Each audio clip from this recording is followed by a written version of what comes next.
রাজধানী ছেড়ে এবার আমরা একটু ঘুরে আসতে চাই জয়পুরহাটে। ঢাকার মতো এই জেলা শহরেও ভারতীয় সিরিয়ালের নাটকের কেন্দ্রীয় চরিত্রের পোশাকের চাহিদা তুঙ্গে। আচ্ছা, এই কিরণমালার ড্রেসটা আপনারা কিভাবে চিনেন? ওহো, কিভাবে? এই তো টিভি সিরিয়াল। এবার তার কাছে বাংলাদেশের কয়েকটি নাটকের নাম জানতে চাওয়া হলো। জনপ্রিয় একটা নাটকের নাম বলেন তো।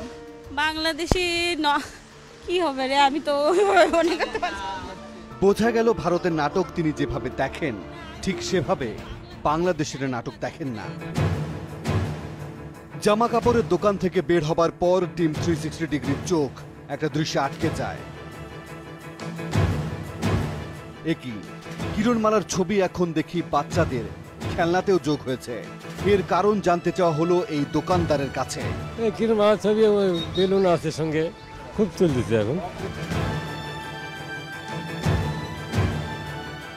বই খাতার এই দুই দোকানে পাওয়া গেল কিরণমালা আর পাখির ছবিযুক্ত খাতা। এমনকি ভারতীয় সিরিয়ালের এই দুই চরিত্রের নামে পেন্সিল, কলম, স্টিকার সহ নানান ধরনের শিক্ষা উপকরণও দেখা গেল। বোঝাই যাচ্ছে ক্রমেই শক্ত হচ্ছে এর ভিত। এগুলো তুমি কিনো? হ্যাঁ। তাই ভালো লাগে এগুলো কিনতে? হ্যাঁ। কেন ভালো লাগে? মজা ভাই। কিরণমালা 500টা যদি চলে, আদার্স গুলো 100টা চলে।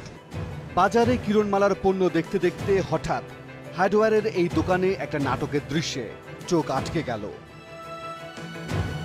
ভারতীয় চ্যানেল স্টার জলসায় চলছে কিরণমালা। তার মানে শুধু ঘরে নারীরাই নয়, পুরুষরাও মজে গেছেন এই কিরণমালা সিরিয়ালে। বাংলা নাটক দেখেন না? বাংলাদেশি নাটক দেখেন না? আমি সব নাটক দেখার সময় হয় না, শুধু এই কিরণমালাটাই দেখি সবচেয়ে বেশি। কটকটি মেয়ে ভেলেন, এই জন্য ভালো লাগে আর কি বুঝলেন? তিনি দেশীয় একটি নাটকের নামও বলতে পারলেন না, অথচ ভিনদেশি সিরিয়ালের প্রত্যেকটি চরিত্রের নাম গড়গড় করে বলে দিলেন। এই হলো বাস্তবতা। মুক্ত আকাশ সংস্কৃতি